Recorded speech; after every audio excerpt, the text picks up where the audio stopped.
easy chair.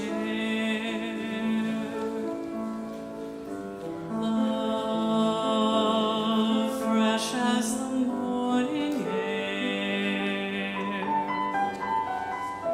One love that is shared by two.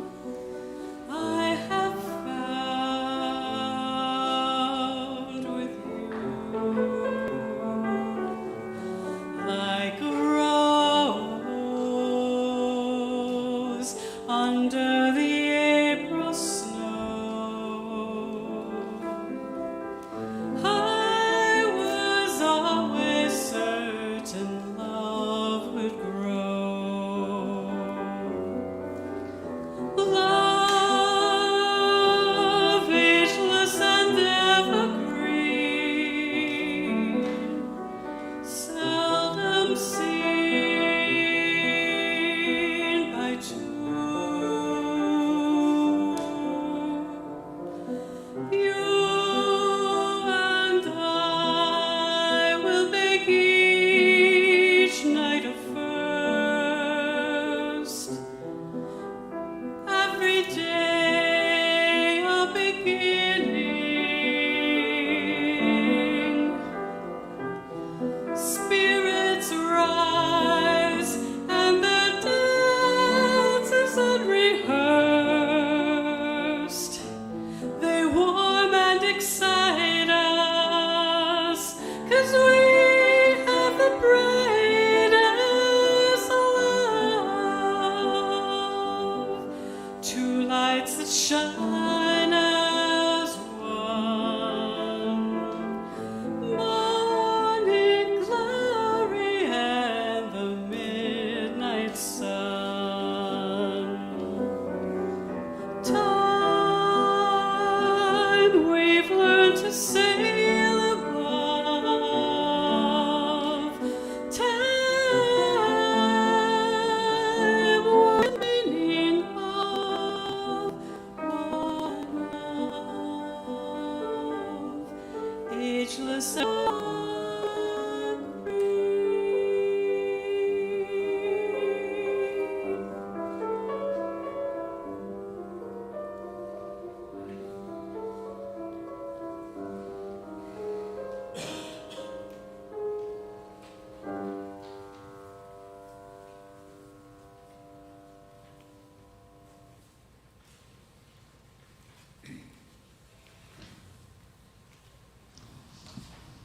We begin with a poem by John Quinn.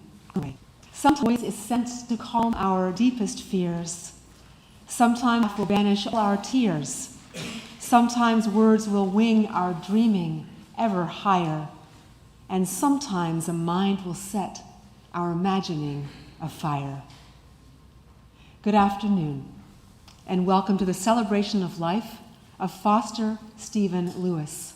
My name is Reverend Krista Taves, minister of this congregation, and it is my honor to welcome all of you who have come, some of you from places far away, to give your respects to Steve and to be here for his family and dear friends. And welcome to those of you who are joining us online.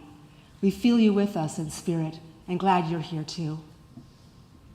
Welcome to Eliot Chapel, which has been Steve and Elisa's spiritual home for many years.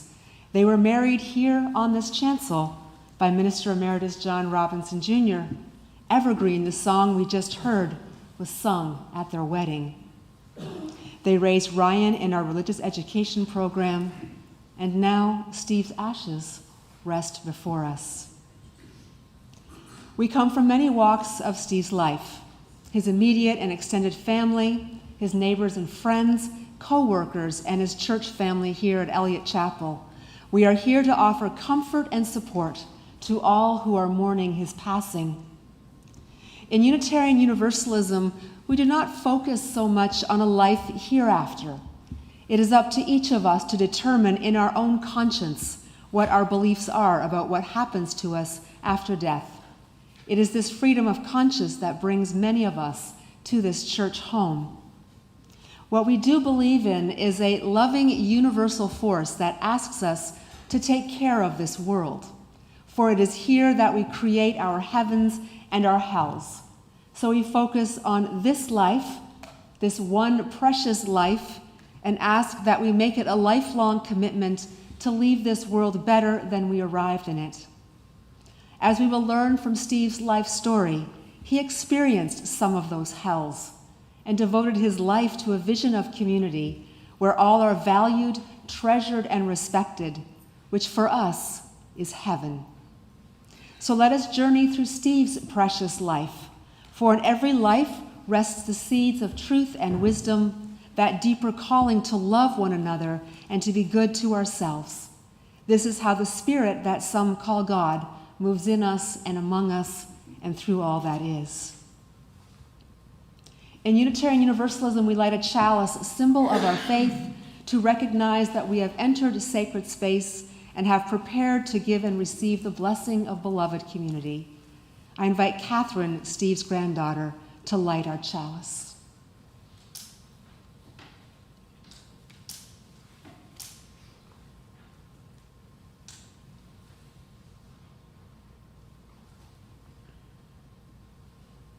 We light this chalice in honor of Foster Stephen Lewis, in whose memory we have gathered today.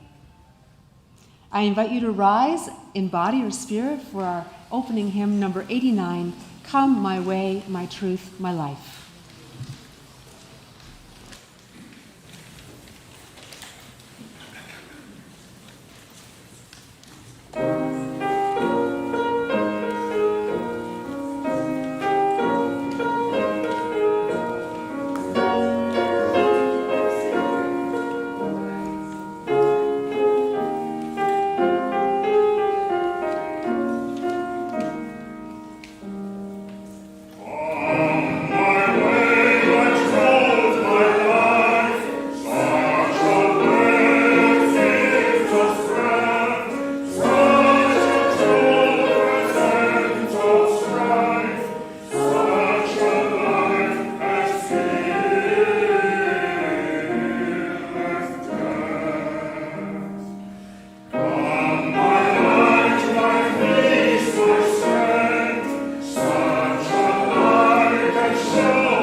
Steve's son Paul will now offer us a reading.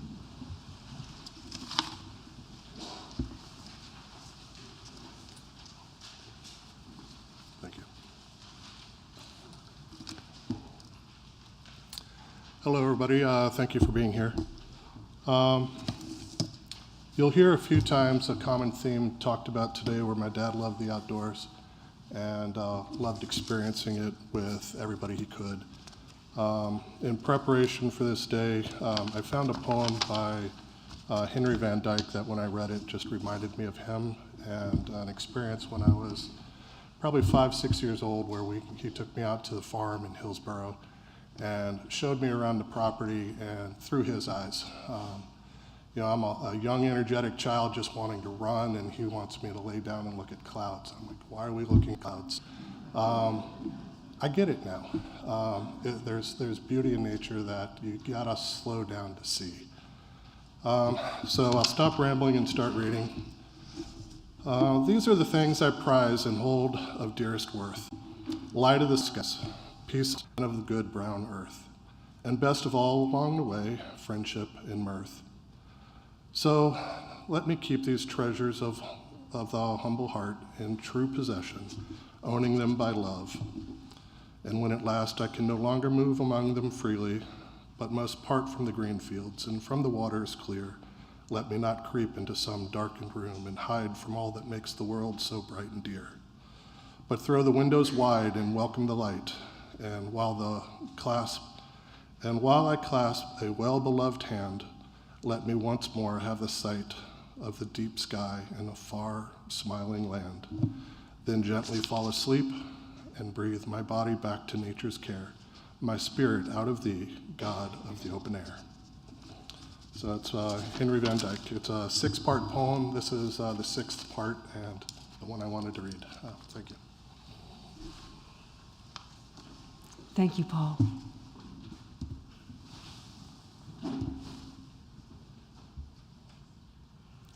Before we begin sharing Steve's story, I want to recognize that the family wrote much of what you will hear today, and I've included some of the anecdotes they shared with me. So let us prepare to honor Steve with the sharing of his life story.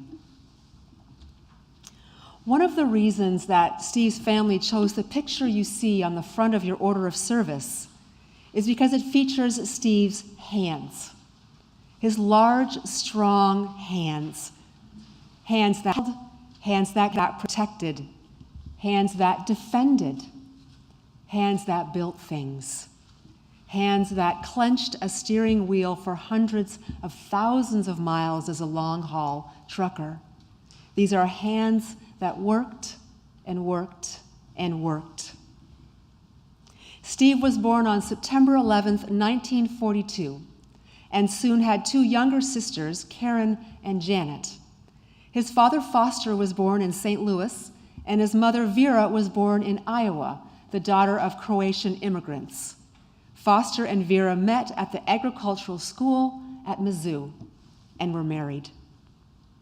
Vera had a rebellious streak, especially about the conservatism and religiosity of her Croatian American community. She was loving, strong-willed, and independent, not unlike her son. She championed Steve all his life and gave him financial support for various undertakings. She was politically engaged and was committed to helping pass the Equal Rights Amendment.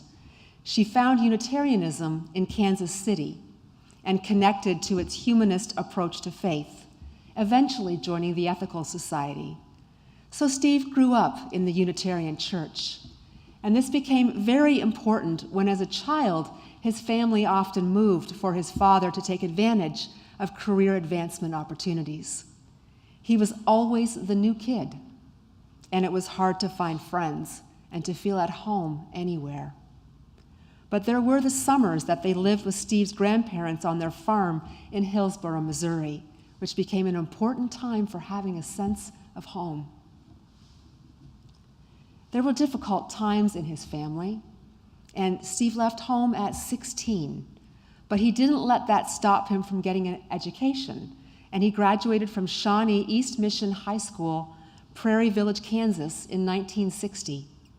That same year, he and his girlfriend Pat were married and had their first child, Dawn, followed by Carrie and Paul, all within 5 years. Steve had a few different jobs, but landed on long-haul trucking as the best way to support his family. This was a formative time of his life, and one he spoke of often.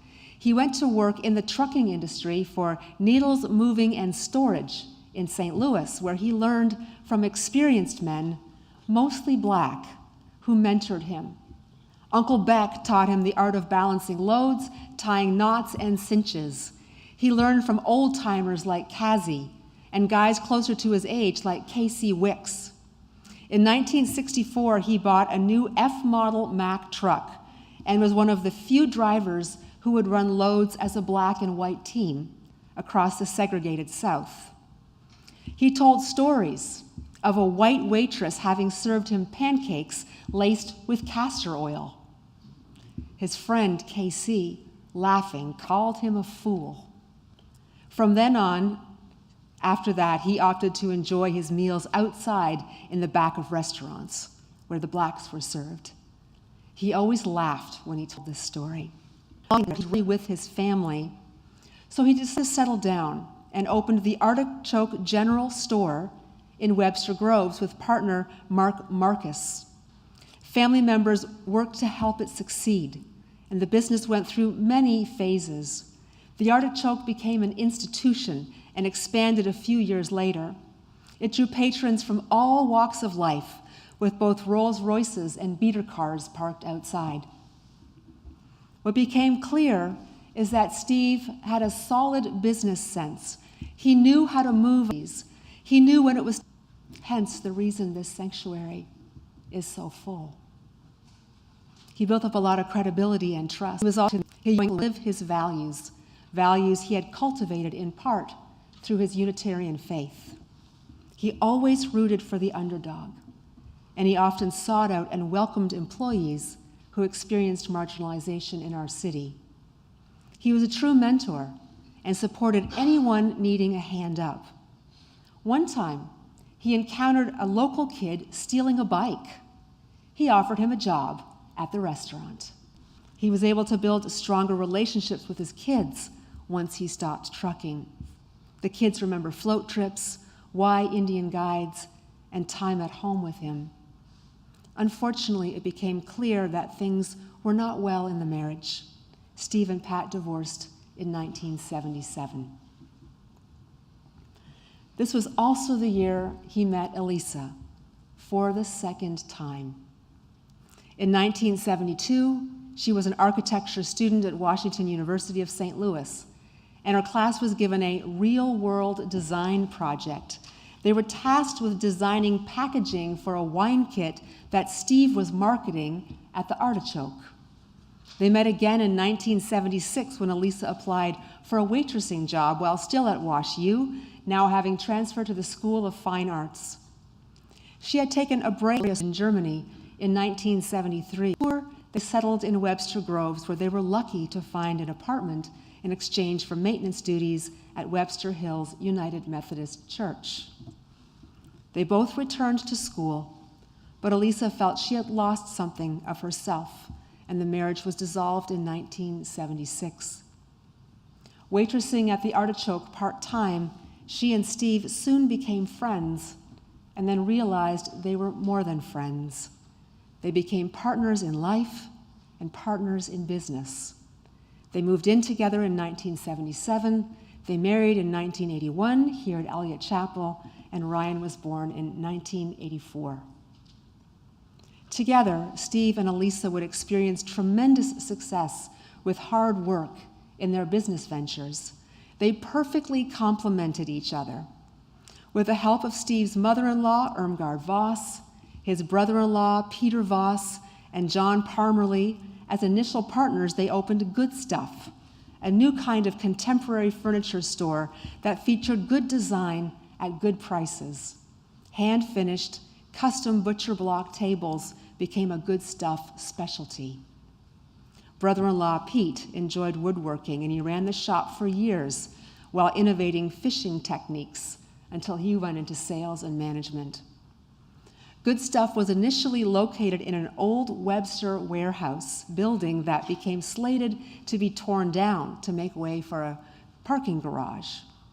Steve searched for another location and found a former 1926 car dealership in Old Orchard being used as a warehouse that was bigger than what Good Stuff could take on.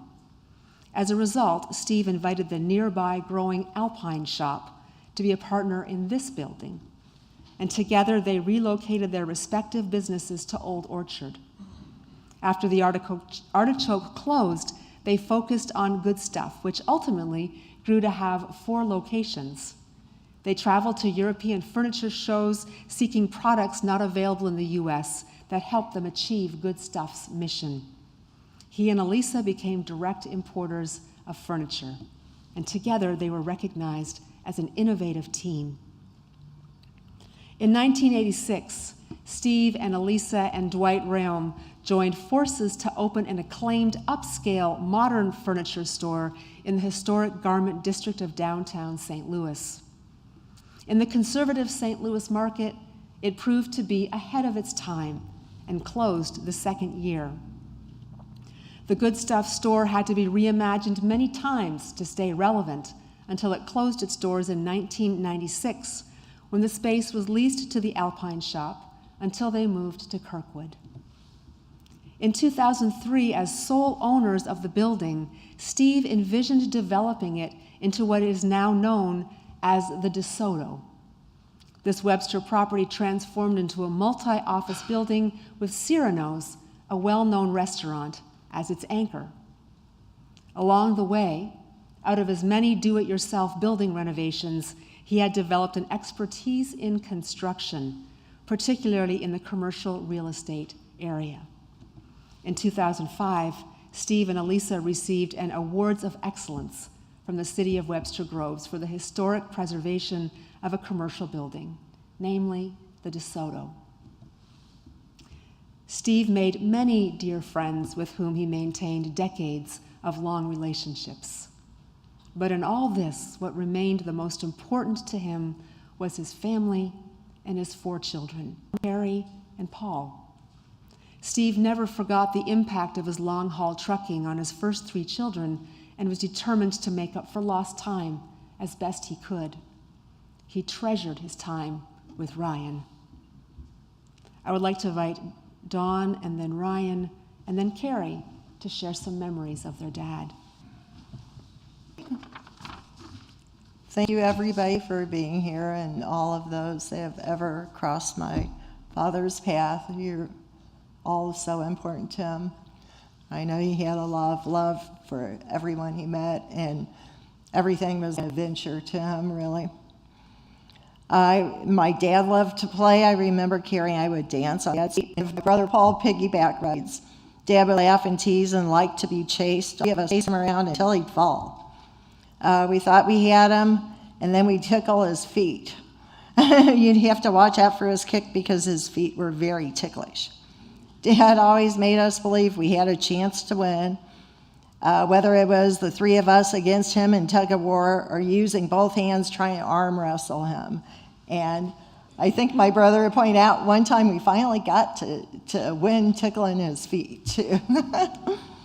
My dad loved to tease. He liked to eat sardines, which looked like little fish to us. And so he'd scream and run away. He loved the out-of-cow.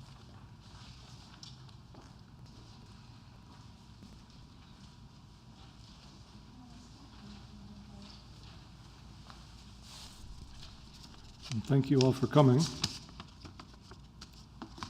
I thought that instead of just sharing stories about my dad, I wanted to share a couple that he liked to tell because he was a man that loved telling stories. And so I felt that I want to share 2 of them. First one being that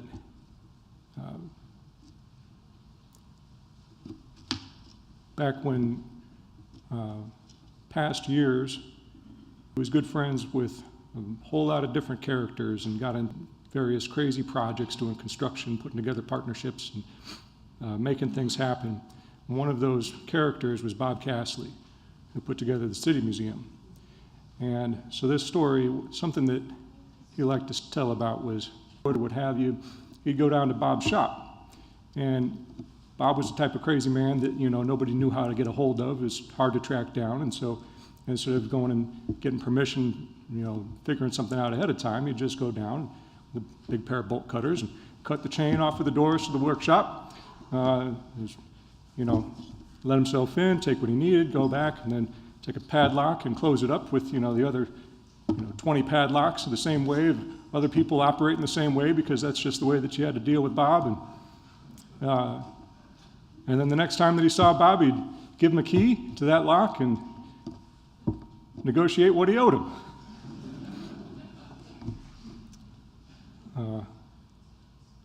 Another story that I liked, he liked telling, was delivering computers for NASA. When he was doing the long-haul trucking, and he did eventually get his own truck, suspension, which was new at the time. And with that, was able to get this contract. And so he got approached to deliver these sensitive computer systems that, at the time was a big deal because it's all vacuum tubes and it's all new, and they had to do calculations for rocketry and what have you. And so they had tracked him down to be a hauler to make this delivery. And the part of the story that I always liked the most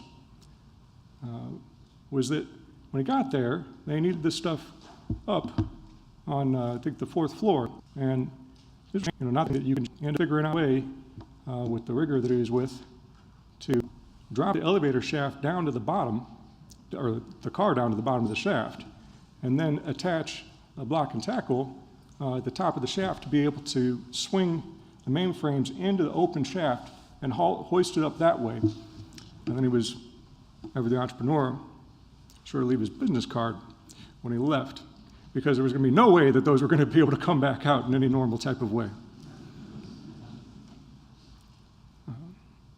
So I wanted to invite all of you all to tell your favorite stories that he liked to tell to each other, as well as your favorite stories of him at the reception later. I'll tell one quickly now that I think is just kind of unique, and how, I found my dad to be so strong and inspiring and always kind and good to other people.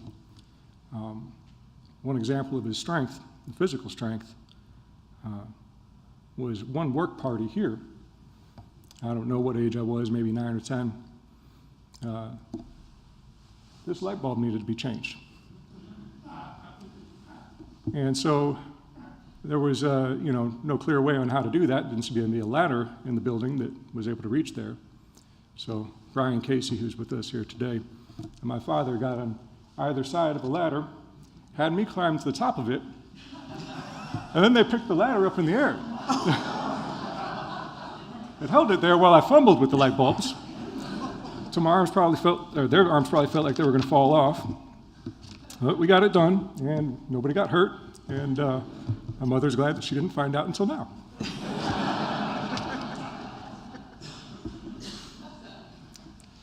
So, that said, again, I'm very grateful for all of you coming and for all your relationships with my father. I wanted to share with you what I wrote to him in the Father's Day card this year. I don't know how many boys grew up proud to tell others their father's name. I know I am one. From Boy Scouts to paddling rivers to traveling the country to guiding me through turbulent emotions of adolescence, you've taught me resilience, honesty, compassion, humility, and self-reliance. It's all been such a wonderful time, and I feel truly blessed to have had you, Dad. I've always looked up to you, and I always will.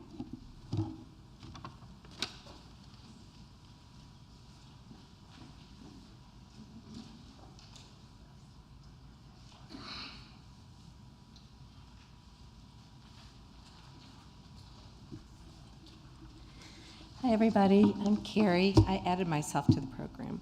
So, just something really short here.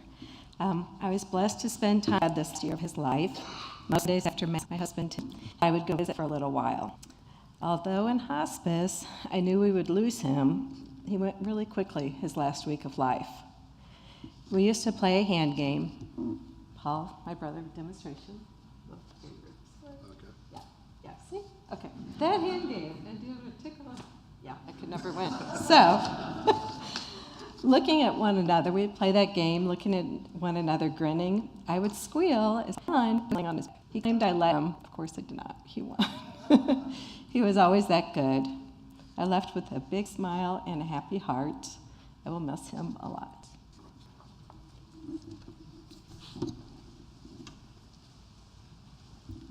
Thank you.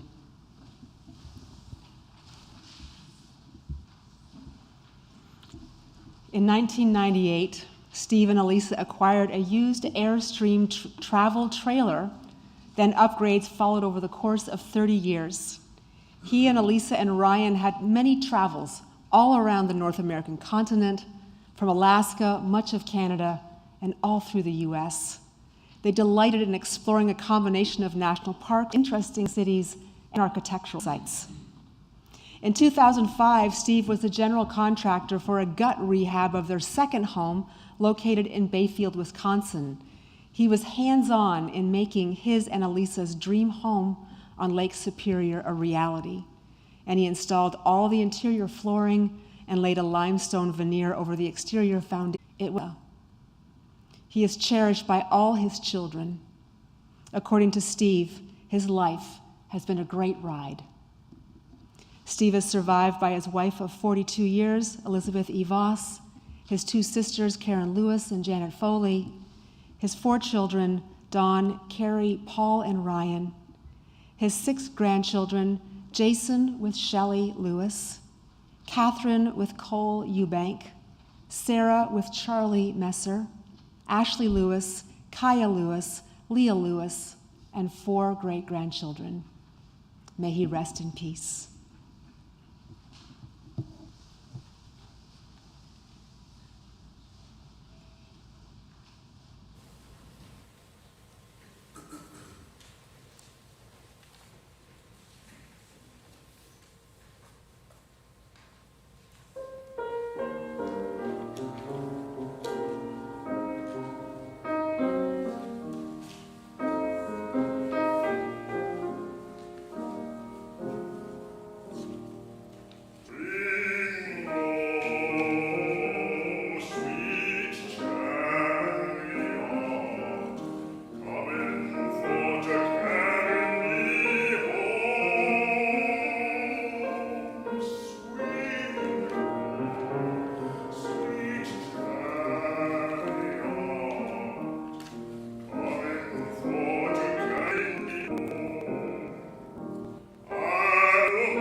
Please join with me in this prayer and meditation as you are willing and able.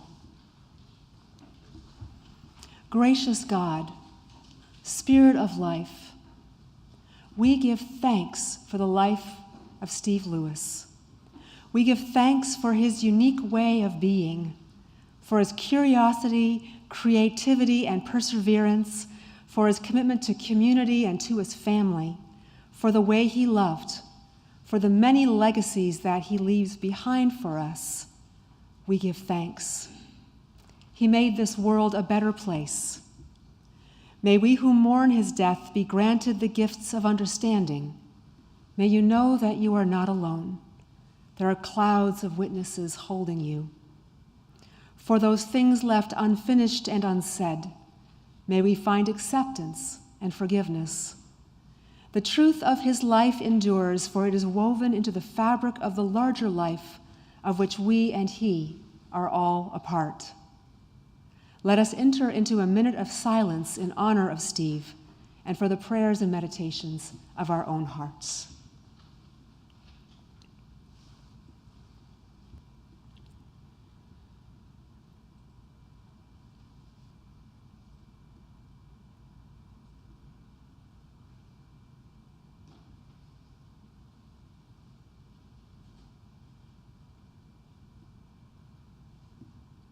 As we bid Steve farewell, let us be confident and trusting that a human life is full of meaning and purpose, even in death.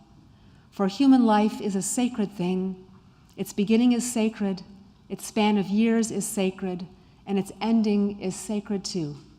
Let Steve's name be inscribed on the tree of life forever. Amen and blessed be. I invite you to rise for our closing hymn as you are able. Number 205, Amazing Grace.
As we extinguish this chalice, may the light that once was Foster Stephen Lewis, living and breathing among us, now rest in our hearts. For all who see God, may God go with you. For all who embrace life, may life return. For all who see a right path, may be found and the courage to take it step by step. Thank you all for coming today. The family invites you to a reception in Adams Hall, which is through these doors and to our left. And we will leave graced by one more gift of music. Thank you for being here. Amen. Go in peace.